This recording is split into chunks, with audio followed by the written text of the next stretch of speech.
பரிசுத்த வேதாகமம் சொல்கிறது, பலமுள்ளவனாயிலும் பலனற்றவனாயிலும் உதவி செய்வது என் தேவனுக்கு லேசான காரியம். இந்த காலையில பயபக்தியோடு, விசுவாசத்தோடு, நம்பிக்கையோடு, ஏக சிந்தையோடு, ஒரு மன ஐக்கியத்தோடு அவர் திருமுகத்தை நோக்கி பார்த்து நம்ம எல்லாரும் இருக்கிற இடத்துல முழங்கால் படியிடுவோம். நானே உயிர்த்தெழுதலும் ஜீவனுமாய் இருக்கிறேன் என்று சொன்ன வாக்குரைத்த நல்ல ஆண்டவரே, மனோகரமான இந்த நல்ல காலை வேளைக்காக ஸ்தோத்திரம். தேவரீர் எல்லாவற்றையும் அதன் காலத்தில் நேர்த்தியாய் செம்மையாய் செய்கிற ஆண்டவர், இந்த காலையிலும் இந்த பரிசுத்த ஆராதனையை கர்த்தர் ஆசீர்வதிக்க வேண்டும். ஜனங்கள் ஆவலோடு வந்திருக்கிறார்கள், விடுதலையோடு உம்மை ஆராதிக்க விடுதலையோடு உம்மை தொழுது கொள்ள பரிசுத்த ஆவியானவர் கிருபை தாரும். பாடுகிற பாடல்கள், ஆராதனை பகுதிகள், உம்முடைய மெல்லிய வார்த்தைகள் எல்லாம் எங்களுக்கு அனுகூலமாக இருக்க கிருபை தாரும். துதிகர மகிமையாகவும் எடுத்துக் கொள்ளும். இயேசுவின் நாமத்தில் ஜெபிக்கிறோம் எங்கள் நல்ல பிதாவே, ஆமென். இன்றைக்கு நாம் எல்லாரும் கர்த்தரை பாடி ஆராதிக்க போகிறோம். இது கர்த்தர் உண்டு பண்ணின நாள், இதிலே களி கூர்ந்து மகிழ கிடவோம். எல்லாரும் சேர்ந்து ஒரு பழைய பாடல், ஒரு ஆழமான பாடல், வருவாய் தருணம் இதுவே, வல்ல ஆண்டவர் இயேசுவை அழைக்கிறாரே. இந்த காலத்துக்கு பின், இந்த உலகத்துக்கு பின் ஒரு நித்திய ராஜ்யம், பரலோக ராஜ்யம், அதற்கு போவதற்கு இயேசுவே நானே வழியும் சத்தியமும் ஜீவனுமாய் இருக்கிறேன் என்றவர்.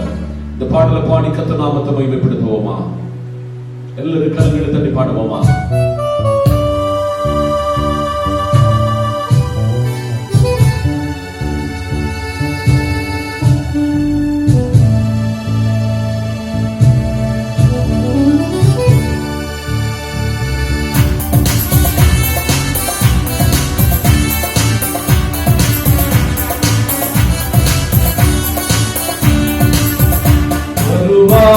தருணம் இதுவே, அழைக்கிறாரே வல்ல ஆண்டவர் இயேசுவை செல்வோ. வருவாய் தருணம் இதுவே, அழைக்கிறாரே வல்ல ஆண்டவர் இயேசுவை. வாழ்நாளை எல்லாம் வீணாளா, வருத்தத்தோடு கழிப்பது ஏன்? வாழ்நாளை எல்லாம் வீணாளா, வருத்தத்தோடு கழிப்பது ஏன்? வந்தவர் பாவம் சரணடைந்தார், வாழ்த்து உன்னை சேர்த்துக் கொள்வாய். வருவாய் தருணம் இதுவே, அழைக்கிறாரே வல்ல ஆண்டவர் இயேசுவை. வருவாய் தருணம் இதுவே, அழைக்கிறாரே வல்ல ஆண்டவர் இயேசுவை. கட்டின வீடும் நீளம் பொருளும், கட்டிடம் போற்றார் உறவினரோ.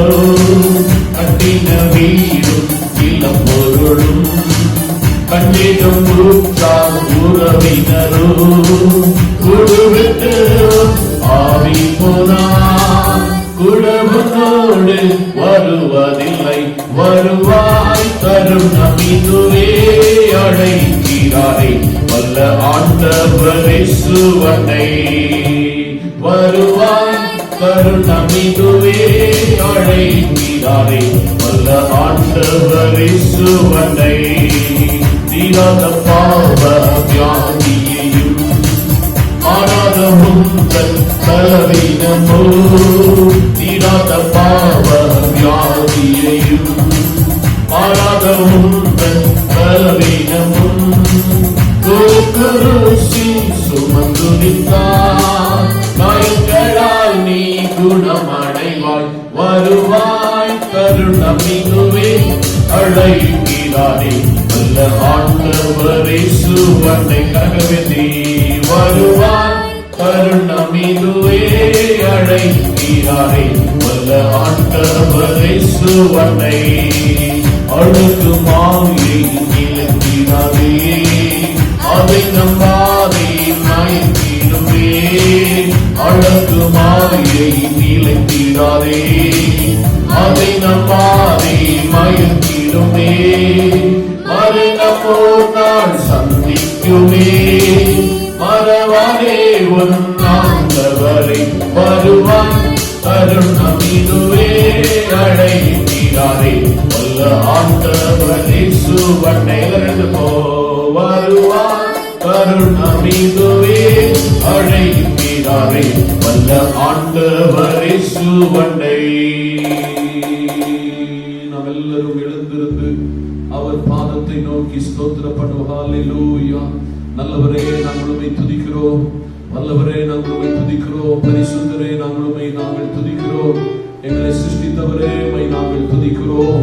எங்கள் தாயின் கருவிலே உருவாகும் முன்பதாக எங்களை பெயர் சொல்லி அழைத்தவரே நாங்கள் உம்மை ஸ்தோத்திரிக்கிறோம்.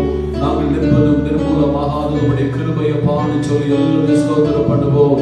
கர்த்தாவே இந்த நல்ல காலை வேளையிலே இயேசுவோருடைய தெய்வத்தை போல ஒரு தெய்வம் இல்லை. அவர் உன்னை உருவாக்கினவரும் உன் தாயின் கருவிலே உருவாகும் என்பதாக பெயர் சொல்லி அழைத்தவரும், இம்மட்டும் நடத்தினவரும், இம்மட்டும் பாதுகாவலனும், இம்மட்டும் எபனேசரும், இம்மட்டும் எல்ரோயுமா இருக்கிற தேவனை, இந்த காலை வேளையிலே எல்ரோயா இருக்கிற தெய்வத்தை நாம் எல்லாரும் வாயை திறந்து ஸ்தோத்திரப்படுவோம். ஹல்லேலூயா. சிங்க கவியிலே ஒரு தானியேலை பாதுகாத்தது போல இன்றைக்கு காலை வேளையிலே உங்களை பாதுகாக்கிற ஒரு தெய்வம், உங்களை பராமரிக்கிற ஒரு தெய்வம், உங்களை பெயர் சொல்லி அழைத்த ஒரு தெய்வம், இம்மட்டும் தாங்கின தெய்வம், இம்மட்டும் தப்புவித்த தெய்வம், இப்பட்டும் நம்மை தாங்கி நடத்தின எல்லா கிருபைகளுக்காக நம்ம எல்லாரும் ஸ்தோத்திரப்படுவோம். ஹல்லேலூயா. எல்லாரும் ஸ்தோத்திரப்படுவோம். எல்லாரும் நன்றியோடு அவர் நாமத்தை மகிமைப்படுத்துவோம். ஹல்லேலூயா. எல்லாரும் அப்படி எல்லாரும் ஸ்தோத்திரப்படுவோம். ஹல்லேலூயா. ஹல்லேலூயா. இயேசு அழைக்கிறார், இயேசு அழைக்கிறார், அவளை உன்னை தம் கரங்கள் நீட்டி இயேசு அழைக்கிறார். ஒரு விசை கூட சேர்ந்து சொல்லுவோமா? கண்ணீரெல்லாம் துடைப்பார், கண்மணி போல் காப்பார், கார்மேகம் போன்ற கஷ்டங்கள் வந்தாலும் கனிவோடு நம்மை காத்திடுவார். ரெண்டு கல்லர்களின் மத்தியில முண்டாணிகளால் அடிக்கப்பட்டு கடைசி சொட்டு ரத்தம் வரை நமக்காய் சிந்தப்பட்ட கர்த்தருடைய முகத்தை பார்த்து அப்படி எல்லாரும் வலது கரத்தை உயர்த்தி சொல்லுமா? கண்ணீரெல்லாம் துடைப்பார், கண்மணி போல் காப்பார், கார்மேகம் போன்ற கஷ்டங்கள் வந்தாலும் கனிவோடு நம்மை காத்திடுவார். இயேசு அழைக்கிறார், இயேசு அழைக்கிறார், அவளை உன்னை தம் கரங்கள் நீட்டியே இயேசு அழைக்கிறார். இந்த காலையிலே சொல்லுவோம், இந்த மாதத்தை தீங்கு உன்னை அணுகாது என்று சொன்ன கர்த்தர் இந்த மாதத்தின் கடைசி மழைத்துளிகளுக்கு முன்பதாக நின்று கொண்டு கர்த்தரிடத்தில் சொல்லுவோம், கர்த்தாவே இந்த மாதம் முழுவதும், இந்த வருடத்தில் 6 மாதம் முழுவதும் என்னையும் என் குடும்பத்தையும் என் தேசத்தையும் என் தேசத்தினுடைய எல்லா ஜனங்களை பாதுகாத்தீரே, உமக்கு நன்றி. எங்களுக்கு நீர் கொடுத்த நல்ல ஆகாரத்திற்காக, நல்ல உறவிடத்திற்காக, நல்ல குடும்ப வாழ்க்கைக்காக, நல்ல வேலைக்காக, நல்ல கால சூழ்நிலைகளுக்காக, நல்ல ஆரோக்கியத்திற்காக நாங்கள் நன்றி செலுத்துகிறோம் என்று சொல்லி அப்படி எல்லாரும் விசுவாச கண்களோடு 2 கரங்களை வானத்துக்கு நேராக உயர்த்தி சொல்லுங்க, கர்த்தாவே இந்த புதிய நாளுக்குள்ளாக நாங்கள் ஒரு புதிய வாரத்துக்குள்ளாக, ஒரு புதிய மாதத்துக்குள்ளாக கடந்து செல்ல போகிறோம். கர்த்தாவே எங்கள் அப்ப தண்ணியை ஆசீர்வதிப்பீராக, எங்கள் சரீரத்திற்கு நல்ல சுகத்தை பலத்தை தருவீராக, எங்கள் தேசம் சமாதானமாய் சுக செய்தியை கேட்க, எங்கள் தேசம் சமாதானமாய் இருக்க கர்த்தர் உதவி செய்யுங்கப்பா. நீர் இல்லாதவைகளை இருக்கிறதை போல அழைக்கிற தேவன், எங்கள் தேசத்துல தேவன் சமாதானத்தை கட்டளையிடுங்கப்பா. எங்க தேசத்துல இந்த கொரோனா வியாதியிலிருந்து ஜனங்களை விடுவித்து பாதுகாத்துக் கொள்ளுங்கப்பா. இதற்கு பின்னால செயல்படுகிற சகல மக்களை பாதுகாத்துக் கொள்ளுங்கப்பா. சீக்கிரமா இந்த வியாதி எங்க தேசத்தை விட்டு போகும்படிக்காக யாத்திராகமத்தில் நாங்கள் வாசிக்கிறது போல உன் அப்பத்தை தண்ணீரை ஆசீர்வதிப்பேன், வியாதி உன்னை விட்டு நீக்குவேன் என்று சொன்ன தேவன் தேசத்துல சமாதானத்தை கட்டளையிடுங்கப்பா, தேசத்துல சேமத்தை கட்டளையிடுங்கப்பா, தேசத்துக்கு ஒரு நிம்மதியான வாழ்க்கை கட்டளையிடுங்கப்பான்னு சொல்லி எங்களை முழுமையாக அர்ப்பணிக்கிறோம். ஜெபிப்போம். சர்வ வல்லமையுள்ள நல்ல பிதாவே, உம்முடைய குமாரனாய் இருக்கிற இயேசுவின் நாமத்தினால் இந்த ஆராதனை அங்கீகரித்து தேசத்துக்கு சமாதானத்தை கொடுத்து தேசத்தில் உள்ள எல்லா ஜனங்களை பாதுகாத்துக் கொள்ளும்படியாக ஜெபிக்கிறோம். துதி கன மகிமையாவும் கர்த்தர் எடுத்துக்கொள்ளும். இயேசுவின் நாமத்தில் ஜெபிக்கிறோம் எங்கள் நல்ல பிதாவே, ஆமென். மறுபடியும் ஒரு உயிர்த்தெழுதியின் நாளிலே கர்த்தருடைய வசனமாய் நிற்பதற்கு பரிசுத்த ஆவியானவர் கொடுத்த நல்ல கிருபைக்காக நான் உள்ளத்தின் ஆழத்திலிருந்து கர்த்தருக்கு நன்றி சொல்லுகிறேன். இந்த நாளிலும் சற்று நேர தியானத்திற்காக தெரிந்து கொண்ட பரிசுத்த வேதாகமத்தின் வேத பகுதி, பரிசுத்த வேதாகமத்தில் ஏசாயா 41 அதிகாரம் 10 வசனத்தை வாசிக்க கேட்போம். நீ பயப்படாதே, நான் உன்னுடனே இருக்கிறேன். திகையாதே, நான் உன் தேவன். நான் உன்னை பலப்படுத்தி உனக்கு சகாயம் பண்ணுவேன். என் நீதியின் வலக்கரத்தினால் உன்னை தாங்குவேன். கண்களை மூடுவோம், ஜெபிப்போம். இரக்கத்தில் ஐஸ்வர்யம் உள்ள எங்கள் நல்ல பிதாவே, வாசித்து கேட்ட தேவ வார்த்தைக்காய் நன்றி. இதில் அடங்கியிருக்கிற ஆவிக்குரிய சத்தியத்தை பரிசுத்த தேவன் பரலோகத்திலிருந்து எங்களுக்கு வெளிப்படுத்தி தருவீராக. அடியின் சுயமாய் ஒரு வார்த்தை கூட பேசாதபடிக்கு பரிசுத்த ஆவியானவர் அடியனை மறைத்து வெளிப்பட வேண்டுமாய் ஜெபிக்கிறோம். காதேஸ் வனாந்தரத்தை அதிர பண்ணின, பெண்மான்களை ஈன பண்ணின நம்முடைய சத்தத்திற்கு எங்களை செவிகளை சாய்க்கிறோம். தேவையான ஆலோசனைகளை தாரும். இயேசுவின் நாமத்தில் ஜெபிக்கிறோம் நல்ல பிதாவே, ஆமென். இந்த நாளிலும் உங்களுடைய மத்தியிலே நீ பயப்படாதே என்ற தலைப்பிலே கர்த்தருடைய வார்த்தையை கொண்டு வர விரும்புகிறேன். ஜெபத்தோடு இந்த வார்த்தைகளை கேளுங்கள். கர்த்தர் நிச்சயமாகவே உங்கள் வாழ்க்கையிலே ஆசீர்வாதத்தையும் சமாதானத்தையும் ஆறுதலையும் தருவாராக. சால்வேஷன் ஆர்மி என்ற ஒரு ஸ்தாபனம் உலக நாடுகளில் பறந்து வியாபரித்து கிடக்கிறது. இந்த ஸ்தாபனத்தினுடைய ஸ்தாபகரா இருக்கிற வில்லியம் பூத் என்கிற ஒரு தேவ மனுஷன், அவருடைய தரிசனம் என்னவென்றால் சோப் சூப் சால்வேஷன். இந்த கனமான ஊழியத்திற்கென்று உலகத்தில் அநேகரை அவர் உருவாக்கினார். அப்படி இருக்கும் பொழுது ஒரு மனுஷனுக்கு இந்த சால்வேஷன் ஆர்மி ஊழியத்தோடு இணைந்து ஊழியம் செய்வதற்கு ஆசைப்பட்டார். அவருடைய பெயர்தான் ஸ்பிரிங்லின். அப்படியாக அவருக்குள்ளே ஒரு உத்வேகம் உண்டாயிற்று.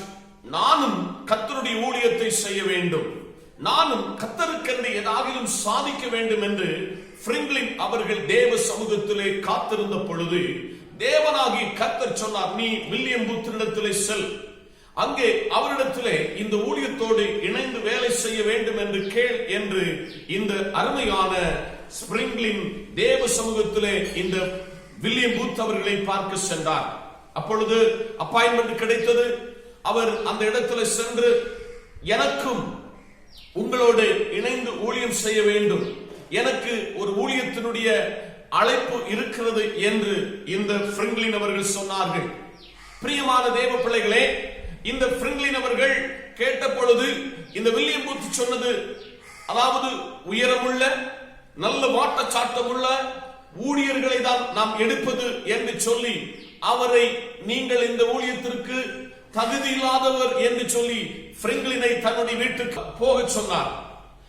இந்த பிரிங்க்லின் வீட்டில் சென்றார். மறுபடியும் ஜெபிக்க தொடங்கினார். ஜெபத்திலே தேவ சமூகத்திலே காத்திருந்தார். மறுபடியும் கர்த்தர் பிரிங்க்லினோடு சொன்னார், நீ நேரே வில்லியம் பூத் அவரிடத்தில் செல், அவரிடத்தில் சொல், எனக்கு ஊழியம் செய்ய தேவன் அழைப்பை தந்திருக்கிறார் என்று இந்த அருமையான பிரிங்க்லின் தேவ சமூகத்திலே இந்த அருமையான வில்லியம் பூத்தினிடத்திலே சென்றார். மறுபடியும் அவருக்கு கோபம் உண்டாயிற்று. நான் அன்றைக்கே உன்னை இந்த ஊழியத்திற்கு வேண்டாம் என்று சொன்னேன், ஏன் நீ மறுபடி வந்து என்னுடைய நேரத்தை வீணடிக்கிறாய் என்று மறுபடியும் கோப முகத்தோடு அனுப்பினார். பிரிங்க்லின் மறுபடியும் தன்னுடைய கூடாரத்தில் சென்று தேவ பாதத்திலே அமர்ந்திருந்தார். கர்த்தாவே, உம்முடைய ஊழியத்தை செய்வதற்கு நீர் சொல்லி நான் போனேன், ஆனாலும் நான் இப்பொழுது சோர்வு உள்ளவனாய் இருக்கிறேன் என்று ஆண்டவர் பாதத்திலே இந்த பிரிங்க்லின் பேச தொடங்கினார். மறுபடியும் கர்த்தர் சொன்னார், நீ நேரே மறுபடியும் வில்லியம் பூத்தினிடத்திலே செல், அங்கே அவரிடத்திலே சொல், நான் மறுபடியும் கர்த்தருடைய ஊழியத்திற்காக அழைக்கப்பட்டிருக்கிறேன், எனக்கு ஒரு ஊழியத்தை தர வேண்டும் என்று. மூன்றாவது முறை பிராங்க்ளின் வில்லியம் பூத் அவரிடத்திலே சென்றார். மறுபடியுமாக அவரிடத்திலே சொன்னார், ஐயா, எனக்கு கர்த்தருடைய அழைப்பு இருக்கிறது, எனக்கு இந்த ஊழியத்தில எனக்கு ஒரு பங்காளியாக என்னை ஏற்றுக்கொள்ள வேண்டும் என்று இந்த பிராங்க்ளின் கேட்டுக்கொண்டார். இவரை இந்த முறையாவது இந்த ஊழியத்திற்கு வேண்டாம் என்று சொல்லிவிட வேண்டும் என்று இவர் விரும்பி 2 நிபந்தனைகளை இந்த அருமையான இந்த பிராங்க்ளின் இடத்திலே வில்லியம் பூத் வைத்தார். ஒன்று, உனக்கு நான் வேலை தருகிறேன். அந்த வேலை என்னவென்றால், இங்க இருக்கிற இந்த எல்லா ஊழியர்களுடைய ஷூவை பாலிஷ் பண்ண வேண்டும். நான் கொடுக்கிற அந்த ரூமில் தான் நீ போய் இருக்க வேண்டும். நீ அடுத்தது இவர்கள் எல்லாரும் ஆகாரம் கழித்து புசித்து வந்த பின்புதான் நீ ஆகார புசிக்க டைனிங் ஹாலுக்கு போக வேண்டும் என்று நிபந்தனையை வைத்தார்.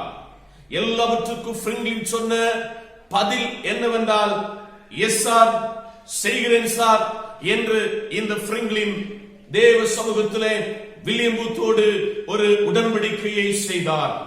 அப்படியாக இந்த வில்லியம் பூத் இந்த மனுஷனை பிராங்க்ளினை ஊழியத்திற்கு எடுத்துக்கொண்டார். இப்படி ஊழியம் செய்து வருகிற காலத்திலே நீண்ட 16 ஆண்டு காலங்கள் இந்த கனம் பெற்ற எல்லாருடைய ஊழியர்களுடையதான எல்லா ஷூவை பாலிஷ் பண்ணுகிறது, அதே ரூமிலே இந்த படுத்துக் கொள்வது பிராங்க்ளின் வழக்கமாக்க தொடங்கினார். காலங்கள் உருண்டோடினது. ஒரு நாளிலே வில்லியம் பூத் ஒரு பெரிய 4 நாள் உள்ள ஒரு நற்செய்தி பெருவிழாவை ஏற்படுத்தினார். அப்படியாக உலக பிரசித்தி பெற்ற அநேக ஊழியர்கள் அந்த இடத்துல கலந்து கொண்டு 4 நாள் கர்த்தருடைய வார்த்தைக்காக ஒரு பெரிய ஒழுங்கு செய்யப்பட்டு கூட்டம் நடந்து கொண்டிருந்தது. 2-3 நாட்கள் கழிந்தது. வில்லியம் பூத்துக்கு ஒவ்வொரு நாளும் வந்து தேவ செய்தி பிரசங்கம் பண்ணின கர்த்தருடைய ஊழியர்களை அவர்கள் ஜனங்களை நடத்தினது அவருக்கு தரையில் நிற்க முடியாத சந்தோஷமும் மகிழ்ச்சியும் உண்டாயிற்று. அப்படி இருக்கும் பொழுது 3வது நாள் கூட்டம் முடிந்த பின்பு இந்த வில்லியம் பூத்துக்கு ஒரு டெலிகிராம் வந்தது. அடுத்த நாள் கர்த்தருடைய வார்த்தையை பிரசங்கிக்கக்கூடிய தேவ ஊழியக்காரன் நாளை இந்த கூட்டத்துக்கு வர முடியாத ஒரு சூழ்நிலை என்று ஒரு டெலிகிராம் இந்த வில்லியம் பூத்துக்கு வந்தது. வில்லியம் பூத்துக்கு ஒன்றும் ஓடவில்லை. ஐயோ, 3 நாள் கர்த்தர் இந்த ஜனங்களோடு எங்களோடு பேசினார் என்று சந்தோஷத்தோடு இருந்த இந்த வில்லியம் பூத்துக்கு துக்கமுகமாக சாப்பல்ல போய் முழங்கால் படியிட்டார். கர்த்தாவே, நீர் சொல்லி உம்முடைய வார்த்தைகளை இந்த கூட்டத்திலே ஜனங்களோடு பேச வேண்டும் என்று 3 நாள் நீர் பேசினீரே, ஏன் கர்த்தாவே அந்த தேவ மனுஷர் வரவில்லை? இனி எப்படி ஒருவரை நான் ஆயத்தப்படுத்துவது என்று வில்லியம் பூத் தேவ பாதத்திலே அமர்ந்தார். கர்த்தரிடத்திலிருந்து ஒரு பதில் வரவில்லை. சோர்ந்து சாப்பலிருந்து வெளியில வந்தார். மறுபடியும் தேவ சமூகத்திலே கர்த்தர் சொன்னார், நீ மறுபடியும் சாப்பல்லை சென்று முழங்கால் படியிடு. முழங்கால் படியிட்ட பொழுது தேவனாகி கர்த்தர் வில்லியம் பூத்தோடு பேசினார். நிச்சயமாகவே இந்த 4வது நாள் குருசேடை கர்த்தர் நான் ஆசீர்வதிப்பேன், நான் என் வார்த்தையை அனுப்பி ஜனங்களோடு பேசுவேன் என்று கர்த்தர் சொன்னார். ஆனால் யார் என்பதை கர்த்தர் வெளிப்படுத்தவில்லை. மறுபடியும் முழங்கால் படியிட்ட இந்த வில்லியம் பூத் மறுபடியும் வீட்டுக்கு சென்று மறுபடியும் தன்னுடைய கேம்பஸில் நடந்து ஜெபம் பண்ணி கொண்டிருந்தார். 3வது முறை கர்த்தர் வில்லியம் பூத்தை சொல்லி பார்த்து சொன்னார், பயப்படாதே, பயப்படாதே என்று சொல்லி இந்த வில்லியம் பூத்தோடு கர்த்தர் சொன்னார், நீ மறுபடியும் சாப்பலில் செல், அங்கே நான் உன்னோடு கூட பேசுவேன் என்று 3வது முறை சாப்பலில் இந்த வில்லியம் பூத் முழங்கால் படியிட்ட பொழுது கர்த்தராகிய தேவன் பேசினார். இன்றைக்கு இரவு வேளையிலே இந்த நாளிலே கர்த்தருடைய வார்த்தையை பேச போகிற தேவ மனுஷன் இந்த கேம்பஸுக்குள்ளே இருக்கிறார். அவருக்கு ஒன்று தோணினது, என்னை விட வசனத்திலே தேறினவன், வசனத்திலே வளர்ந்தவன், என்னை விட இதில் யார் இருக்கிறார் என்று அவர் தன்னுடைய இருதயத்திலே கேள்வி கேட்ட பொழுது கர்த்தர் சொன்னார், உன்னுடைய அறையிலே, உன்னுடைய இந்த கேம்பஸிலே ஒருவர் நீண்ட 16 ஆண்டு காலங்கள் கர்த்தருடைய ஊழியத்திற்காக, கர்த்தருடைய ஊழியக்காரருக்காக ஷூ பாலிஷ் பண்ணுகிற ஒரு மனிதன் இருக்கிறான். அவன் இன்றைக்கு இரவு வேளையிலே கர்த்தருடைய வார்த்தையை பேசுவான் என்று கர்த்தர் சொல்லி அவர் தான் பிரிங்க்லின் என்று கர்த்தர் ஞாபகப்படுத்தினார். வில்லியம் பூத் எழுந்து தன்னுடைய தேவ சமூகத்திலே கண்ணீரை துடைத்து இந்த வில்லியம் பூத் இந்த பிரிங்க்லின் இருக்கிற அறைக்கு போனார். பிரிங்க்லின் இருக்கிற அறையிலே போய், பிரிங்க்லின், இன்றைக்கு பகல் இந்த நாளில் நடக்கக்கூடிய கூட்டத்தில் தேவனுடைய வார்த்தையை நீ பேச வேண்டும் என்று கர்த்தர் என்னிடத்தில் சொன்னார். Yes sir. அப்பொழுது அவன், சரி சார், நான் அந்த வேலையை ஏற்றெடுக்கிறேன் என்று அவன் அந்த வில்லியம் பூத்தினிடத்தில் சொன்னான். சரியான தாடி இல்ல, சரியான முடி வளர்ந்து கிடக்கிறது என்றாலும் உடனே இவனுக்கென்று ஒரு அழகான கோட்டு ரெடியாக்கப்பட்டது, முடி வெட்டப்பட்டது. இவன் தேவ சமூகத்திலே சாயங்காலம் குரூசேடுக்காக எல்லாரும் போன பொழுது அந்த குரூசேடின் மத்தியிலே இந்த அருமையான பிரிங்க்லின் கர்த்தருடைய வார்த்தைக்காக அந்த மேடையிலே அவர் தேவ சமூகத்திலே அமர்ந்திருந்தார். அப்படி கர்த்தருடைய வசனத்தை எடுத்து தேவ பாதத்தை மணி மணியாக தேவ வார்த்தையை எடுத்து சொன்ன பொழுது தேவ வார்த்தை கேட்ட அநேகருடைய இருதயங்கள் உடைக்கப்பட்டது. 16 ஆண்டு காலங்கள் ஷூ துடைத்ததுதான் ஊழியக்காரர்கள் பார்த்தார்கள். இந்த ஷூவை அவர்களுடைய வாழ்க்கைக்கு, அவருடைய வெளியே ஊழியத்திற்கு போகும்போது அவருடைய ஷூ நன்றாக பாலிஷ் பண்ணப்பட்டதை மற்றும் அறிந்தார்கள். ஆனால் 16 ஆண்டு காலங்கள் ஒரு மனிதன் தேவ வசனத்தை வாசிக்க, தியானிக்க, ஒவ்வொரு வார்த்தைகளை, தேவனுடைய வார்த்தைகளை பலப்பட்டு அவன் வழங்க பொழுது தேவன் அவரை அவ்வளவு பெரிய கூட்டத்துக்கு முன்பதாக நிறுத்தினார். இன்றைக்கு கர்த்தருடைய ஜனமே, இந்த நாட்களிலே பயத்தோடு நடுக்கத்தோடு இருக்கிறீர்களா? இன்றைக்கு பரிசுத்த தேவனாகிய கர்த்தர் இன்றைக்கு உங்களோடு என்னோடு பேச அவர் வல்லவராக இருக்கிறார். வீடு கட்டுகிறவர்கள் ஆகாது என்று தள்ளின கல்லை தலைக்கு மூளை கல்லாக்குகிற ஒரு தெய்வத்தை நாம் ஆராதிக்கிறோம் என்பதை மறந்துவிட வேண்டாம். நான் வாசித்த வசனத்திற்கு நேராக உங்கள் சிந்தனைகளை மறுபடி நான் ஒருமுகப்படுத்தி இந்த வார்த்தையிலே தேவ சத்தியத்தை வெளிப்படுத்த ஆசைப்படுகிறேன். வாசித்த வசனம், நீ பயப்படாதே. ஏசாயா யார் என்றால், இந்த ஏசாயா ராஜ பாரம்பரியத்தில் பிறந்த ஒரு மனுஷன். ராஜாக்களின் மத்தியிலே கர்த்தருடைய ஊழியத்தை செய்தவன். 17 தீர்க்க தரிசன புஸ்தகத்தில் வரிசையின்படி முதல் தீர்க்கதரிசியாய் இருக்கிற இந்த தீர்க்கதரிசி ஏசாயா என்பது நமக்கு படிப்பிக்கிறது. சிறையிருப்புக்கு காலத்துக்கு முன்னமே கர்த்தருடைய ஊழியத்திற்காக அழைக்கப்பட்டவன். இந்த காலத்தில் சத்தியத்தை உண்மையாகவும் தெளிவாகவும் பேசுகிற மனுஷன். அந்த மனுஷனிடத்திலிருந்து கர்த்தர் பேசின ஒரு வார்த்தை தான், நீ பயப்படாதே என்ற வார்த்தையை ஆண்டவராகிய கர்த்தர் இந்த மனுஷன் மூலமாக பேசினார். பரிசுத்த வேதாகமத்தில் 366 முறை பயப்படாதே என்ற வார்த்தை இந்த திருமறையிலே வருகிறது. ஒரு வருடத்திற்கு கூட 365 நாள் தான். 4 ஆண்டுகள் வரும்பொழுது அது 366 மாறுகிறது. பிப்ரவரி மாதம் 28 4 வருடத்திற்கு பின்பு அது 29 மாறுகிறது.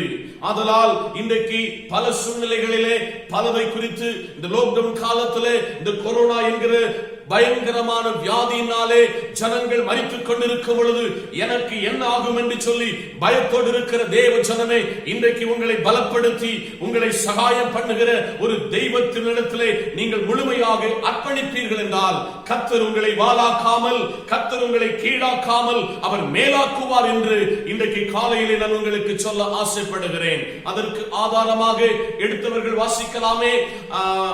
லூக்கா எழுதின சுவிசேஷம் 1ஆம் அதிகாரம் அதனுடைய 5ஆம் வசனத்தை வாசிக்கலாமே. யூதேயா தேசத்தின் ராஜாவாகிய ஏரோதின் நாட்களில் அபியா என்னும் ஆசாரிய வகுப்பில் சகரியா என்னும் பெயர் கொண்ட ஆசாரியன் ஒருவன் இருந்தான். அவன் மனைவி ஆரோனுடைய குமாரத்திகளில் ஒருத்தி, அவள் பெயர் எலிசபெத். பழைய ஏற்பாட்டின் காலத்திலே ஒரு ஊழியத்திற்கு அவர்கள் பாரம்பரியமாக அந்த குடும்பம் ஒரு குலத்தொழிலாக ஊழியம் செய்ததாக வரலாறு நம்மை படிப்பிக்கிறது. அப்படி ஊழியத்திற்காக வேர்பிரிக்கப்பட்ட ஒரு குடும்பமாகும் இந்த சகரியா எலிசபெத் தம்பதிகள். இந்த எலிசபெத் இந்த சகரியாவுடைய வாழ்க்கையிலே அவர்கள் தேவனுக்கென்று ஊழியத்திற்காக வேர்பிரிக்கப்பட்டு தேவ ஊழியத்திற்காக வேர்பிரிக்கப்பட்ட குடும்பம். அது ஒரு ஆசாரிய வகுப்பிலையும் ராஜ வகுப்பிலும் பிறந்த ஒரு குடும்பம் என்று வரலாறு நம்மை படிப்பிக்கிறது. 6ஆம் வசனத்தை கூட வாசிக்கலாமே. அவர்கள் இருவரும் கர்த்தரிட்ட சகல கற்பனைகளின்படியும் நியமங்களின்படியும் குற்றமற்றவர்களாய் நடந்து தேவனுக்கு முன்பதாக நீதி உள்ளவர்களாய் இருந்தார்கள். தேவனாகிய கர்த்தர் எல்லாரையும் ஊழியத்திற்கு அழைப்பதில்லை. ஆண்டவராகிய கர்த்தர் பரிசுத்த வேதாகமத்தில் சொல்லுகிறார், ஒருவன் ஆரோனை போல அழைக்காவிட்டால் இந்த கனமான ஊழியத்திற்கு அவன் நிற்க முடியாது, அவன் ஊழியம் செய்ய முடியாது என்று கர்த்தராகி இருக்கிற தேவன் சொல்லி இருக்கிறார். ஒருவன் ஆரோனை போல அழைக்கப்பட வேண்டும். இந்த காலையிலே ஊழியக்காரன் யார் என்பது, ஊழியக்காரன் எப்படி இருக்க வேண்டும் என்று தேவனாகி கர்த்தர் மிக தெளிவாக இந்த 66 புத்தகத்திலே மிக தெளிவாக உச்சரித்து எழுதி வைத்திருக்கிறார். இந்த சகரியா எலிசபெத்தை பார்க்கும் பொழுது அவர்கள் இருவரும் கர்த்தருக்கு சகல கற்பனைகளின் நியமங்களின் படி வாழ்ந்தார்கள். எல்லாரும் பிரசங்கித்து விடலாம், எல்லாரும் ஊழியம் செய்து விடலாம், நல்லது வேண்டாம் என்றல்ல. இங்கே சகரியாவும் இந்த எலிசபெத்தும் இருவரும் யோசுவாவை போல இருவரும் தேவ கற்பனைகளின்படி தேவ நியமங்களின்படி வாழ்ந்த ஒரு குடும்பம். இன்றைக்கு குடும்பமாய் கர்த்தர் நம்மை ஊழியத்திற்கு அழைத்திருக்கிறாரே, நாம் இப்படிப்பட்ட அழைப்பிலே கர்த்தருடைய கற்பனைகளின்படி வாழ்கிறோமா, கர்த்தரின் நியமங்களின்படி வாழ்கிறோமா என்று இந்த நாளிலே நம்மை சோதிக்க வேண்டும். மறுபடியும் கீழே வாசிக்கும் பொழுது 6ஆம் வசனத்திலே என்ன கர்த்தர் சொல்கிறார் என்றால், அவர்கள் குற்றமற்றவர்களாக கர்த்தருடைய பாதத்தில் நடந்தார்கள் என்பதும் நீதியோடு நடந்தார்கள் என்றும் கர்த்தருடைய வசனம் சொல்லுகிறது. இன்றைக்கு காலை வேளையிலே, ஒருவேளை இந்த காலை வேளையிலே விசுவாசிகளாய் இந்த வசனத்தை கேட்கலாம். அழைப்பை ஏற்று கர்த்தருடைய பணியை செய்கிற, என்னை காட்டிலும் கனம் உயர்ந்த, என்னை காட்டிலும் அனுபவம் உள்ள, என்னை காட்டிலும் வேத அறிவு ஞானமுள்ள தேவ ஊழியர்களே, இன்றைக்கு நாம் இப்படி ஊழியத்திற்கு நீங்களும் நானும் அழைக்கப்பட்டு குற்றமற்றவனாய் நீதி செய்கிறவனாய் நாம் ஊழியம் செய்கிறோமா என்று இந்த காலத்திலே கர்த்தர் கேட்டுக் கொண்டிருக்கிறார். பிழைப்புக்காகவா நாம் ஊழியத்திற்கு வந்தோம்? கனம் பெறுவதற்காகவா நாம் இந்த ஊழியத்திற்கு வந்தோம்? இன்றைக்கு கர்த்தர் சகரியாவையும் எலிசபெத்தையும் பார்த்து சொல்கிறார், அவர்கள் யார் என்றால் அவர்கள் குற்றமற்றவர்களும் நீதி உள்ளவர்களும் தேவ கற்பனைகளையும் நியமங்களையும் அறிந்தவர்களாய் அதற்கு அர்ப்பணித்தவர்களாய் அவர்கள் ஊழியத்திற்கு அழைக்கப்பட்டவர்கள் என்று பரிசுத்த வேதாகமம் சொல்லுகிறது. 7ஆம் வசனத்தை கூட நாம் நிறுத்தி வாசிக்கலாமே. எலிசபெத் மலடியாய் இருந்தபடியினால் அவர்களுக்கு பிள்ளை இல்லாதிருந்தது. இருவரும் வயது சென்றவர்களாக இருந்தார்கள் என்று பரிசுத்த வேதாகமம் சொல்லுகிறது. பாருங்கள், கர்த்தருடைய ஊழியத்திற்கு அழைக்கப்பட்டவர்கள், கர்த்தருக்காக கற்பனைகளின்படி நியமங்களில் வாழுகிறவர்கள், குற்றமற்றவர்கள், நீதி செய்கிற ஒரு தேவ பிள்ளைகளுடைய வாழ்க்கையிலே என்ன நடந்தது என்றால், 2 பேரும் வயது சென்றுட்டாங்க. அவர்களுக்கென்று குழந்தை பாக்கியம் இல்லை. கர்த்தருக்காக ஊழியம் செய்கிறவருடைய வாழ்க்கையிலே ஏதாவது குறை என்றால் கண்டுபிடிப்பதற்கு விசுவாசிகளும் சுற்று வட்டாரத்திலும் தீவிரமாக எத்தனைத்துக் கொண்டிருப்பார்கள். ஆனால் இந்த அருமையான தேவ பிள்ளைகள் உத்தமனாய், நீதி உள்ளவர்களாய், கர்த்தருக்கு பயப்பட்டவர்களாய், குற்றமற்றவர்களாய், நீதி செய்கிறவர்களாய் இருக்கிற வாழ்க்கையிலே குழந்தை இல்லை. அவர்கள் வெளியில சொல்லாவிட்டாலும் உள்ளத்திலே ஒரு பயங்கர பயம். ஐயோ, ஜனங்கள் கேட்டு விடுவார்களே, ஜனங்கள் ஏதாவது நினைத்து விடுவார்களே என்ற ஒரு பயம் இந்த எலிசபெத்துக்கும் இந்த அருமையான தேவ மனுஷனாக இருக்கிற இந்த சகரியாவுக்கும் உள்ளத்துல அந்த பயம் இருந்திருக்கும். இந்த கால வேளையிலே அப்படிப்பட்ட ஒரு பயம், வியாதியை குறித்து, கடன் பிரச்சனையை குறித்து, குடும்பத்தை குறித்து, இந்த கொள்ளை நோயை குறித்து பயத்தோடு இருக்கிற தேவ ஜனமே, இன்றைக்கு இந்த அருமையான குடும்பத்தை வைத்து சில காரியங்களை கற்றுக் கொடுத்து உங்களை புடமிட கர்த்தர் விரும்புகிறார். 8ஆம் வசனத்தை வாசிக்கலாமே. அப்படி இருக்க அவன் தன் ஆசாரிய வகுப்பின் முறையின்படி தேவ சந்நிதியிலே ஆசாரிய ஊழியம் செய்து வருகிற காலத்திலே ஆசாரிய ஊழிய முறைமையின்படி அவன் தேவாலயத்திற்குள் பிரவேசித்து தூபம் காட்டுவதற்கு சீட்டை பெற்றான். இந்த வசனத்தில் ஒரு உண்மையை நான் உங்களுக்கு கற்றுக் கொடுக்க ஆசைப்படுகிறேன். என்னவென்றால், பிள்ளை ஒரு செயல இல்லாவிட்டாலும் கர்த்தருக்கென்று ஊழியம் செய்ய வேண்டும் என்றதான ஒரு வைராக்கியம் அவன் ஆசாரிய முறைப்படி அவன் ஊழியம் செய்வதற்கு சீட்டு இட்ட பொழுது, யோனாவின் காலத்தில் போட்ட ஒரு சீட்டை போல இந்த சகரியாவின் காலத்தில், புதிய ஏற்பாட்டின் காலத்தில் தேவனுடைய ஊழியத்தை செய்வதற்கு அருமையான சகரியாவுக்கு சீட்டு விழுந்தது. அந்த சீட்டை பெற்றுக் கொண்டவனாக தூபம் காட்டுவதற்கு ஜனங்கள் செய்கிற பாவங்கள், ஜனங்கள் செய்கிற அக்கிரமங்கள், ஜனங்கள் கொண்டு வருகிற இந்த பலிகளை கர்த்தர் பாதத்திலே தூபம் காட்டுவதற்காக இந்த சகரியா சீட்டு பெற்றான். ஆனபடினால் தகுதி இல்லாத ஒரு ஸ்தானத்தில் தகுதிப்படுத்துகிற ஒரு தேவனாகும் நம்முடைய தேவன். மனிதன் முகத்தை பார்க்கிறான், என் தேவனாகிய கர்த்தரோ மனுஷனுடைய இருதயத்தின் ஆழத்தை அறிகிற ஒரு தெய்வம் என்று பரிசுத்த வேதாகமம் சொல்லுகிறது. அங்கே கீழே வாசிக்கும் பொழுது 9ஆம் வசனத்தை வாசிக்கும் பொழுது ஒரு உண்மையை நான் உங்களுக்கு கற்றுக் கொடுக்க ஆசைப்படுகிறேன். ஆசாரிய ஊழிய முறையின்படி அவன் தேவாலயத்திலே பிரவேசித்து தூபம் காட்டுவதற்கு சீட்டை பெற்றுக் கொண்டான். 10ஆம் வசனம் சொல்கிறது, வாசிக்கலாம். தூபம் காட்டுகிற வேளையிலே ஜனங்கள் எல்லாரும் கூட்டமாய் வெளியிலே ஜெபம் பண்ணி கொண்டிருந்தார்கள். 11ஆம் வசனம், அப்பொழுது கர்த்தருடைய தூதன் ஒருவன் தூபபீடத்தின் வலது பக்கத்தில் நின்று அவனுக்கு தரிசனமானார். போதும். இந்த தூபம் காட்டுகிற மகா பரிசுத்த ஸ்தலம், இந்த இடத்திலே ஒரே ஒருவனுக்கு மாத்திரம்தான் பிரவேசிப்பதற்கு தகுதி உள்ளவன். அப்படியாக தேவ ஜனமே, ஜனங்கள் எல்லாரும் வெளியிலே நிற்கிறார்கள். தூபத்தை தேவ சமூகத்திலே காட்டிக் கொண்டிருக்கும் பொழுது அந்த மகா பரிசுத்த ஸ்தலத்திற்கு முன்பதாக ஒரு தூதனை இந்த சகரியா கண்டான். இந்த தூதன் கண்டதான நேரத்திலே அடுத்த வசனம் என்ன சொல்லுகிறது? வாசிக்கலாம். சகரியா அவனை கண்டு கலங்கி பயமடைந்தான். இந்த கால வேளையிலே எனக்கு கர்த்தருடைய ஜனமே, இந்த சகரியா இதுவரையும் காணாத ஒரு தூதன், இதுவரையும் பேசாத ஒரு மனிதனாக இருக்கிற ஒரு தூதன் அந்த மகா தூபம் காட்டுகிற இடத்தில் வந்த பொழுது, ஒன்றாவது சகரியா கலங்கி போனான், இரண்டாவது பயந்து போனான். இன்றைக்கு சகரியாவை போல சூழ்நிலைகளின் சிக்கொண்டிருக்கிற தேவ பிள்ளையை பலதை குறித்து கவலைப்பட்டுக் கொண்டிருக்கிறீர்களோ, பயந்து கொண்டிருக்கிறீர்களோ? இன்றைக்கு இந்த சகரியாவுடைய குடும்பத்தை வைத்து கர்த்தர் உங்களை என்னை படிப்பிக்கிறார். நீ பயப்படுகிறவன் அல்ல, நீ கலங்கி போகிறவன் அல்ல.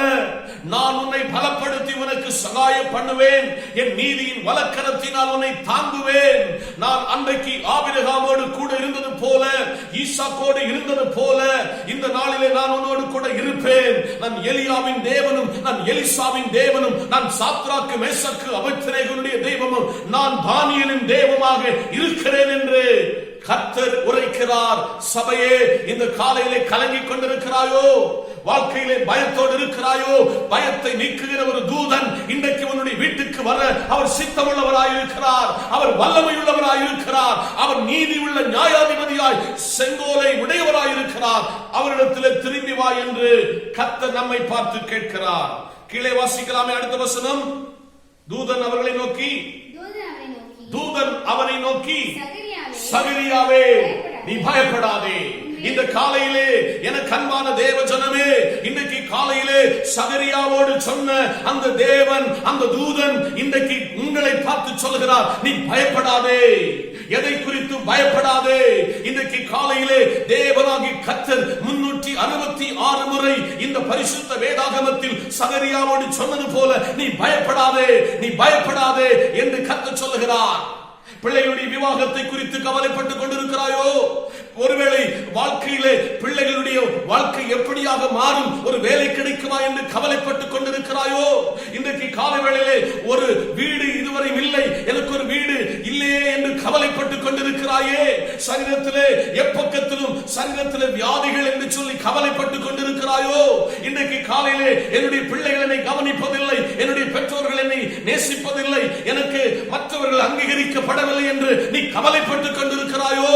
இன்றைக்கு தூதன் சகரியாவோடு சொன்னது போல இன்றைக்கு தேவன் உங்களை பார்த்து, என்னை பார்த்து சொல்கிறார், நீ பயப்படாதே, நீ பயப்படாதே என்று சகரியாவோடு சொன்னது போல கர்த்தர் இன்றைக்கு உரைக்கிறார். நீ பயப்படாதே. வாசிக்கலாம். சகரியாவை நோக்கி, பயப்படாதே, உன் வேண்டுதல் கேட்கப்பட்டது. நம்முடைய தேவனுக்கு வேதம் சொல்கிறது, அவர் ஜெபத்தை கேட்கிற ஒரு தெய்வம். மாமிசமான யாவரும் அவரிடத்தில் வருவார்கள் என்று வேதம் சொல்கிறது. சகரியாவை குறித்து திருமறை என்ன சொல்கிறது என்றால், அவனுடைய வேண்டுதல் கேட்கப்பட்டது. இன்னைக்கு காலையிலே நீங்கள் அந்தரங்கமாய் சில விண்ணப்பங்களை கர்த்தரிடத்தில் சொல்லி வருகிறீர்கள். கர்த்தாவே, நான் ரட்சிக்கப்பட்ட காலம் முதல் இன்றைக்கு வரையும் என்னுடைய ரகசியமாக ஊழியக்காரனிடத்தில் சொல்லாத ஜெபம், விசுவாசிகளிடத்தில் சொல்லாத ஜெபம், ஆண்டவரே என்னுடைய பெற்றோரிடத்தில் சொல்ல முடியாத ஒரு விண்ணப்பம் உங்க பாதத்துல நான் ஜெபித்துக் கொண்டிருக்கிறேன். இன்னைக்கு வர அந்த ஜெபத்துக்கு பதில் வரலன்னு சொல்லி கவலையோடு உட்கார்ந்து இருக்கிற இந்த வார்த்தைகளை கவனித்துக் கொண்டிருக்கிற இந்த நிமிடத்தில் கர்த்தர் சொல்லுகிறார், உன் விண்ணப்பம் சகரியாவுடைய விண்ணப்பத்தை போல கேட்கப்படுகிற ஒரு தெய்வம் என்பதை இன்றைக்கு காலையில கர்த்தர் நம்மை பார்த்து சொல்லுகிறார். சகரியாவே, பயப்படாதே, உன் வேண்டுதல் கேட்கப்பட்டது. கீழே வாசிக்கிறோம், உன் மனைவியாகிய எலிசபெத் உனக்கு ஒரு குமாரனை பெறுவாள். முடியாததை முடிய வைக்கிற ஒரு தெய்வம். ஆனபடியால் சகரியாவை தேவனாகி கர்த்தர் அவனோடு பேச தூதனை அனுப்பி சொல்கிறார், உன் மனைவி மலடியாயிருக்கிறாய் என்று நீ நினைக்கிறாய். ஒருவேளை நீனும் வயது சென்ற ஒரு கிழவனாக மாறிட்டாய் என்று நினைக்கிறாய். ஆனால் நீ தூபம் காட்டும் பொழுது உன் இருதயத்தினுடைய வாஞ்சை, உன் இருதயத்தினுடைய வேண்டுதல், என் மனைவி மலடியா இருக்கிறாள், எனக்கு ஒரு பிள்ளை பாட்சியை, பிள்ளை பாக்கியத்தை தர வேண்டும் என்று நீ அந்தரங்கமாய் நீ மனைவியோடு நீ ஜெபித்த ஜெபம் இன்றைக்கு கேட்கப்பட்டிருக்கிறது. உன் மனைவி ஒரு பிள்ளையை பெறுவாள், அந்த பிள்ளைக்கு யோவான் என்று பெயரிடுவாய் என்று தூதன் சொன்னான். இன்றைக்கு நாம் எல்லாரும் பிறந்த பின்புதான் ஜாதகம் எழுதுவார்கள். ஆனால் இன்றைக்கு வேதம் சொல்கிறது, பிறப்பதற்கு முன்பதாக இன்ன பெயர் என்றும் அவனுடைய சுபாவங்கள் இப்படி என்றும் என் தேவனாகிய கர்த்தர் இந்த சகரியா தூப பீடத்திலே தூபத்தை செய்து கொண்டிருக்கும் பொழுது, கர்த்தருடைய ஊழியத்தை செய்து கொண்டிருக்கும் பொழுது, கர்த்தர் அவனுடைய வாழ்க்கையில அவனை தைரியப்படுத்தி, அவனை உற்சாகப்படுத்தி அவனுக்கு சொல்கிறார், உனக்கு ஒரு பிள்ளை பிறக்கும், அந்த பிள்ளை பேரு யோவான் என்று பரிசுத்த வேதாகமம் சொல்கிறது. 14ஆம் வசனத்தை வாசிக்க கேட்போமே. உனக்கு சந்தோஷமும் மகிழ்ச்சியும் உண்டாகும். Praise the Lord. இந்த காலையிலே நமக்கெல்லாம் பிள்ளைகள் பிறக்கிறது. நம்ம பிள்ளைகளை பெற்று வளர்க்கிறோம். நம்முடைய பிள்ளைகளை பெற்று வளர்க்கிறதுனால நாம் எவ்வளவு ஒவ்வொரு நாளும் பிள்ளைகளை குறித்து வேதனைப்படுகிறோம். ஆனால் சகரியாவினுடைய வாழ்க்கையிலே தூதன் வந்து சொன்னது, உனக்கு பிள்ளைய தருவேன், அந்த பிள்ளை காட்டு தேனும் இந்த நாட்களில் வெட்டுக்கிளியும் சாப்பாடு சாப்பிடும், ஆனா அந்த பிள்ளை நிமித்தம் நீ சந்தோஷப்படுவாய். பெற்றோர்களே, இன்றைக்கு எத்தனை பெற்றோர்கள் உங்க பிள்ளைகளை நினைச்சு, என் பிள்ளைகளை நினைச்சு நம்ம சந்தோஷப்படுகிறோம்? அவங்க வாலிபன் ஆகும் பொழுது வழிதவறி போய் விடுவார்களா, கர்த்தரை விட்டு தூர போய் விடுவார்களா என்று பிள்ளைகளை குறித்த பாரம். இன்னைக்கு ஒரு நவீன உலகத்தில் இருக்கிறோம். எத்தனை பிள்ளைகள் இந்த செல்போனுக்கு அடிமைப்பட்டு பார்க்க கூடாத ஆபாசமான படங்களை பார்க்கிறார்கள். ஆனால் இன்னைக்கு கர்த்தருடைய வசனம் சொல்கிறது, கர்த்தருடைய வார்த்தை அறிவிக்கிறது, இந்த சகரியாவினுடைய வாழ்க்கையிலே அவனுடைய பிள்ளை பிறப்பு நிமித்தம் அவனுக்கு சந்தோஷம் உண்டாகும். இன்னைக்கு காலையில நான் உங்களுக்கு சொல்கிறேன், உங்க பிள்ளைகளை குறித்து உங்களுக்கு சந்தோஷம் உண்டாக போகிற ஒரு காலம் வர போகிறது. அந்த பிள்ளைகளை வேத வசனத்தின் அடிப்படையில் ஜெபத்தில, உபவாசத்தில, பரிசுத்தத்தில வளர்த்த வேண்டிய பெற்றோருடைய கடமை என்பதை சபை மறந்து விடக்கூடாது. போதகர் உங்களுடைய பிள்ளைகளை கண்டிக்கும் பொழுது, உங்கள் பிள்ளைகளுக்கு ஆலோசனை சொல்லும் பொழுது, போதகருக்கு எதிராக எழும்புகிற தேவஜனமே, இன்றைக்கு எச்சரிப்பின் வார்த்தையை கர்த்தர் உனக்கு அழைக்கிறார். சகரியாவிடத்தில் கர்த்தர் சொன்னார், சகரியாவே, உன்னுடைய வேண்டுதல் கேட்கப்பட்டது, உனக்கு ஒரு சந்ததியை நான் தரப்போகிறேன், அந்த சந்ததி நிமித்தம் உனக்கு சந்தோஷம் உண்டாக போகிறது. வாசிக்கலாம். மகிழ்ச்சியும் சந்தோஷமும் மகிழ்ச்சியும் அவன் பிறப்பின் நிமித்தம் அநேகர் சந்தோஷப்படுவார்கள். ஹல்லேலூயா. இன்றைக்கு காலை வேளையிலே என்னுடைய பெற்றோர்கள் இந்த உலகத்தில் இல்லாவிட்டாலும், என்னுடைய பெற்றோர்கள் என்னை பெற்றெடுத்தது நிமித்தமாக அவர்கள் இந்த உலகத்துல இருக்கிற காலத்துல என்னை ஒரு ஊழியக்காரனாய் காணாவிட்டாலும் பரலோகத்திலே அவர்கள் சந்தோஷிக்கிறார்கள் என்பதை நினைத்து நான் உள்ளத்தின் ஆழத்தில் ஸ்தோத்திரம் பண்ணுகிறேன். பெற்றோர்களே, உங்க பிள்ளைகள் நிமித்தம் உங்களுக்கு சந்தோஷமா மகிழ்ச்சி வரப்போகிறது. நீ கடந்து வரலாமா? நீ திரும்பி வரலாமா? நீ வேதனைப்பட்ட நாட்கள் போதும், நீ கண்ணீர் வடித்தது போதும், பிள்ளைகளை குறித்து கவலைப்பட்டது போதும். நீ திரும்பி வா, உன் பிள்ளைகள் நிமித்தம் உனக்கு சந்தோஷம் உண்டாகும் என்று பரிசுத்த ஆவியானவர் சபையை பார்த்து சொல்லுகிறார். அடுத்த வசனத்தை வாசிக்கலாமே. அவன் கர்த்தருக்கு முன்பதாக பெரியவனாயிருப்பான். இந்த காலையில நல்ல கவனிக்கணும். இந்த யோவானை குறித்து கர்த்தர் உரைத்த இந்த தீர்க்கதரிசியாயிருக்கிற இந்த தேவ மனிதனாயிருக்கிற தூதன் இவனுக்கு சொல்கிறார், உன் பிள்ளை உலகத்துல பெரியவனாயிருப்பான். இன்னைக்கு நம்ம பிள்ளைகள் ஒருவேளை இன்னைக்கு படிப்புல குறைவுள்ளவர்களாய், ஞானத்திலே குறைவுள்ளவர்களாய் இருக்கலாம், நான் ஒத்துக்கொள்கிறேன். ஆனால் கர்த்தர் சொல்கிறார், நான் பேதைகளை ஞானிகளை வெட்கப்படுத்தும்படிக்கு நான் பேதைகளை தெரிந்து கொண்டேன். உங்க பிள்ளைகளை ஒரு பெரிய அளவிலே படிப்பிலே, ஞானத்திலே, கல்வியிலே உயர்ந்தவனாக உயர்த்த அவர் வல்லவராயிருக்கிறார். ஆனால் நிபந்தனை, எலிசபெத்தை போல, சகரியாவை போல பெற்றோர்கள் கர்த்தருடைய பிரமாணங்களுக்கு, கர்த்தருடைய கட்டளைகளுக்கு, கர்த்தருடைய வார்த்தைக்கு கீழ்ப்படிந்தால் உங்க பிள்ளைகளை கர்த்தர் உயர்த்துவார், உங்கள் பிள்ளைகளை பலப்படுத்துவார், உங்கள் பிள்ளைகளை ஆசீர்வதிப்பார். ஆதலால் அவன் பெரியவனாயிருப்பான். வாசிக்கலாம். திராட்சரசமும் மதுவும் குடியான். இன்னைக்கு ஒரு நவீன உலகத்தில் இருக்கிறோம். ஒரு காலத்துல பெரியவங்க இந்த போதை பொருட்களை குடித்து வந்த காலம் மாறி, அப்பாவோடு அம்மாவோடு பிள்ளைகளோடு இணைந்து போதை குடிக்கிற அனுபவத்துக்குள்ள வந்துட்டோம். தேவஜனமே, பிள்ளைகளை வளர்த்தும் பொழுது பெற்றோர்கள் கவனமாய், நீங்கள் மதுபானத்துக்கு அடிமை என்றால், நீங்கள் போதை பொருளுக்கு அடிமை என்றால், உங்க பிள்ளைகள் செய்த தவற உங்களால் அவர்களுக்கு சுட்டி காண்பிக்க முடியாது. பெற்றோராயிருக்கிற நாம் நம்முடைய பிள்ளைகளுக்கு இந்த ரோல் மாடலாக மாற வேண்டும், மாதிரி உள்ளவர்களாக மாற வேண்டும்.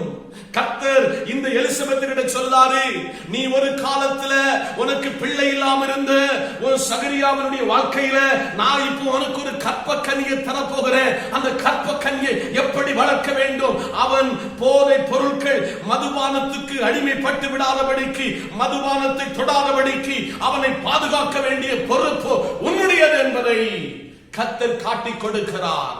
இன்றைக்கு காலையிலே வாலிப சகோதரா, வாலிப சகோதரி, இன்றைக்கு உன்னுடைய தகப்பனுடைய தாயினுடைய போதனை உனக்கு அது வேதனையும் கண்ணியமாய் இருக்கும். ஆனால் நீ அந்த போதனையின் படி வாழ்ந்தால் உன்னுடைய வாழ்க்கையினுடைய வரலாறு, சரித்திரம் மாறும் என்பதை இந்த வேத வசனத்தில் நின்று உங்களுக்கு சுட்டி காண்பக்க ஆசைப்படுகிறேன்.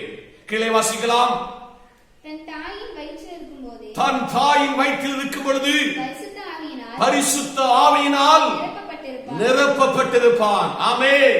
இந்த காலை வேளையிலே பெற்றோரே, ஒருவேளை திருமண வயதில் இருக்கிற சகோதரனே, சகோதரியே, நீ திருமணமாகும் பொழுது ஆண்டவர் உனக்கொன்று ஒரு கற்பக்கனியை தருவது உண்மை. அந்த குழந்தை இந்த எலிசபெத்தினுடைய வயிற்றில் குதித்தது போல பரிசுத்த ஆவியினால் குதிப்பதற்கு உன்னுடைய வாழ்க்கையிலே ஒரு பரிசுத்த ஆவியினுடைய அனுபவம், ஒரு பரிசுத்த ஆவியினுடைய வழிநடத்துதல் உங்க வாழ்க்கைக்கு வேண்டும். இன்னைக்கு ஆராதனைக்கு வர சொல்ல எவ்வளவு துள்ளி குதித்து டான்ஸ் ஆடி கத்தர நடனத்தோடு ஆடுகிற சபையே, இன்னைக்கு உன் வாழ்க்கை வெளியில அப்படி ஒரு பரிசுத்த ஆவியினுடைய அனுபவம் இருக்கிறதா என்று கத்தர் கேட்கிறார். ஆலயத்துக்கு வந்த ஒரு வேஷம், வெளியில போன வேறொரு வேஷம், அது கர்த்தர் விரும்பவில்லை. பரிசுத்த ஆவியினுடைய அனுபவம் என்றால் அவனுடைய வாழ்க்கையிலே கலாத்தியருக்கு 5ஆம் அதிகாரத்தில் எழுதும் பொழுது பரிசுத்த ஆவியின் கனி உடையவன், அவனுக்கு அன்பும் சந்தோஷமும் நீடிய பொறுமையும் இச்சையடக்கமும் தயவும் உள்ளவனாய் இருக்க வேண்டும். அப்போஸ்தலர் நடவடிக்கைகள் 1ஆம் அதிகாரத்தின் 8ஆம் வசனம் சொல்லுகிறது, பரிசுத்த ஆவி உங்களிடத்தில் வரும் பொழுது நீங்கள் பலனடைந்து யூதேயாவிலும் சமரியாவிலும் பூமியின் கடைசி வரையென்றும் எனக்கு சாட்சிகளாய் இருப்பீர்கள். ஒரு சைடுல நீங்க துள்ளது சாடதும் ஒருவேளை வழக்கமாய் வைத்தாலும் அதல்ல கிறிஸ்தவ வாழ்க்கை. அது பரிசுத்த ஆவி, அது சாட்சியின் வாழ்க்கை. கணவன் மனைவிக்குள்ளே சாட்சி இருக்கிறதா? உங்க பக்கத்து வீட்டுக்காரங்களோடு உங்களுக்கு சாட்சி இருக்கிறதா? கொடுக்கல் வாங்கலில் உனக்கு சாட்சி இருக்கிறதா? தேவ சமூகத்தில் சொன்ன வார்த்தையை கடைபிடிப்பதற்கு நீ சாட்சி உள்ளவனா இருக்கிறாயா? இதுதான் பரிசுத்த ஆவியினுடைய குணாதிசயம். மறந்துவிடக் கூடாது.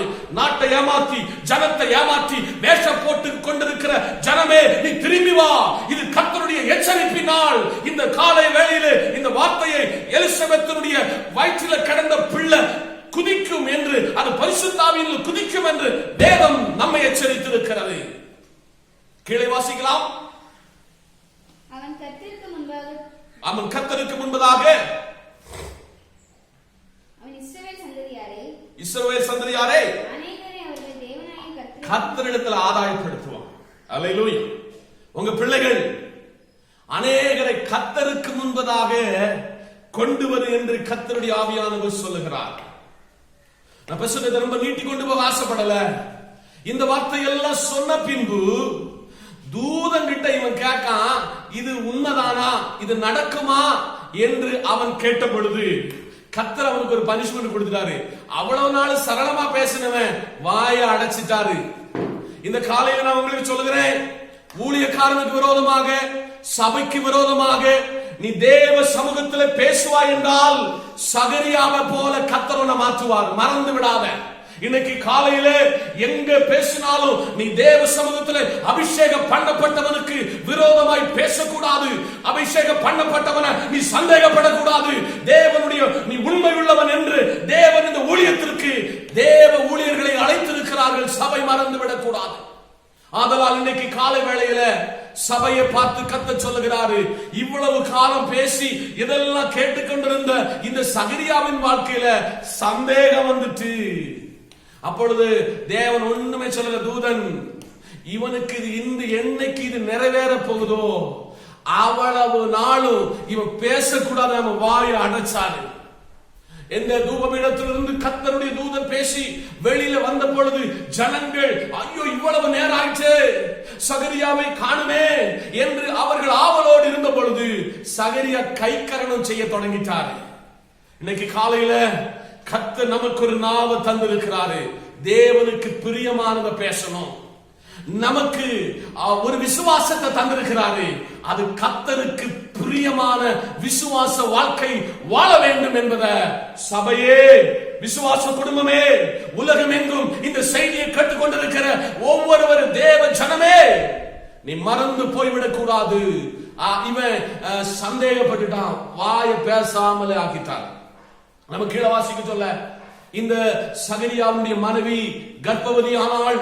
அவருடைய வயிற்றில் இருக்கிற குழந்தை பரிசுத்த ஆவியினால் துள்ளிற்று. அதாவது இயேசு கிறிஸ்துவினுடைய தாயாகிய மரியாளும் இவர்களும் இருவரும் சம்பாஷித்த பொழுது இவர்கள் இருவர் வயிற்றில கிடந்த பிள்ளை பரிசுத்தாவினாலே துள்ளி குதித்துட்டு, இன்னைக்கு காலையில உங்களுக்கு நான் ஒரு நற்செய்தி அறிவிக்க ஆசைப்படுகிறேன். இயேசுவுக்கு வழியை ஆயத்தப்படுத்துவதற்காக ஒருவனை கர்த்தர் உருவாக்கி இவன் பெயர் இன்னார் என்று அறிவித்தது போல, இயேசு பெத்லகேமிலே பிறப்பார் என்றும், ஒரு மரியாளுடைய வயிற்றில பிறப்பார் என்றும், அவர் மாசற்றவர் என்றும், அவர் குற்றமற்றவர் என்றும், அவர் மனிதனுடைய பாவத்திற்காக தன்னுடைய ஜீவனை கொடுத்து மரித்து உயிர் தழுவார் என்றும் தீர்க்க தரிசனம் உரைக்கப்பட்டது. ஆதலால் இந்த காலை வேளையில இந்த அருமையான தேவ மனுஷனாயிருக்கிற இந்த யோவானை குறித்து கர்த்தர் சொல்கிறார். வேதம் சொல்கிறது, ஸ்திரீகளிடத்திலே பிறந்தவர்களில் யோவானை காட்டிலும் பெரியவன் இல்லை. ஹல்லேலூயா. அந்த காலையில தேவனுடைய வார்த்தை ஆம் என்றும் ஆமென் என்றும் இருக்கிறது. அதனால் நான் உங்களுக்காக ஜெபிக்க போகிறேன். நீ பயப்படாத. எதை குறித்து பயப்பட்டுக் கொண்டிருக்கிறாயோ அந்த பயத்தை மாற்ற கர்த்தரால முடியும். இந்த கர்த்தர் என்னுடைய வாழ்க்கையில ஒரு நாளிலே பயமுள்ளவனாய், தேவனுக்கு முன்பதாக ஆண்டவர் சமூகத்தில் எதை எடுத்தாலும் பயமுள்ளவனாக இருந்த என்னை கர்த்தர் தம்முடைய ராஜ்யத்தினுடைய கனமான ஊழியத்திற்கு அழைத்து இன்றைக்கு தேவ சமூகத்தில் என்னால சொல்ல முடியும், எதை குறித்து கவலைப்படாதபடிக்கு, எதை குறித்து பயப்படாதபடிக்கு, கர்த்தருடைய ராஜ்யத்திற்காக கடைசி மூச்சு வர தேவனுக்கு உண்மையுள்ள ஒரு போர்ச்சேவகனாக, தீங்கு அனுபவிப்பதற்காக வேர்பிரிக்கப்பட்ட அந்த அனுபவத்தில் கர்த்தருக்காய் வாழ்வேன் என்று ஒப்புக் கொடுத்திருக்கிறேன். இன்னைக்கு ஒப்புக் கொடுக்க சபை தயாரா? இன்னைக்கு சபை தேவ சமூகத்தில் ஒப்புக் கொடுக்க தயாரா? பயப்படாதே, நான் உன்னோடு கூட இருக்கிறேன். சகரியாவோடு சொன்ன ஆண்டவர் இன்னைக்கு எலிசபெத்தோடு சொன்ன ஆண்டவர் உங்களிடத்துல என்னிடத்துல சொல்கிறார், தேவ சமூகத்துல வாருங்க, முழங்கால் படியிடுவோம், நான் உங்களுக்காக ஜெபிக்க போகிறேன். சர்வ வல்லமையுள்ள நல்ல பிதாவே, மனோகரமான நல்ல கால வேளையில நீர் தம்முடைய ஜனத்தோடு பேசினீர், அதற்காக உமக்கு ஸ்தோத்திரம். இந்த வார்த்தையின்படி நாங்கள் வளர கர்த்தர் உதவி செய்யும், குறைகளை நிறைவாக்கும், சமாதானப்படுத்தும். இப்பொழுது பிரிகிறோம், நேசக்கரம் எங்களோடு இருக்கட்டும். கேட்ட செய்தியின்படி நாங்கள் எதை குறித்து பயப்படாதபடி உமக்காய் வளர நிலைத்திருக்க கிருபை தாரும். துதியும் கனமும் மகிமையும் உமக்கே, இயேசுவின் நாமத்தில் பிதாவே, ஆமென். ஆசீர்வாதத்துக்கு தலையிலே தாட்டுவோம். நம்முடைய கர்த்தராயிருக்கிற இயேசுவுடைய கிருபை, பிதாவாகி தேவனுடைய அன்பு, பரிசுத்த ஆவியானுடைய அன்பின் ஐக்கியமும் நாம் அனைவரோடும், நம் கேட்ட தேவ வார்த்தையோடும், கடந்து வந்த சகல பரிசுத்தவான்களோடும் கர்த்தர் கிருபை என்றும் என்று சகல நாட்களில் நிலைத்திருப்பதாக, ஆமென். சேர்ந்து சொல்வோம். என் ஆத்துமாவே கர்த்தரை ஸ்தோத்திரி, என் முழு உள்ளமே பரிசுத்த நாமத்தை ஸ்தோத்திரி, என் ஆத்துமாவே கர்த்தரை ஸ்தோத்திரி, கர்த்தர் செய்த சகல உபகாரங்களையும் மறவாதே. ஆமென். கர்த்தர் உங்களையும் உங்கள் குடும்பங்களையும் ஆசீர்வதிப்பார். May God bless you. Amen.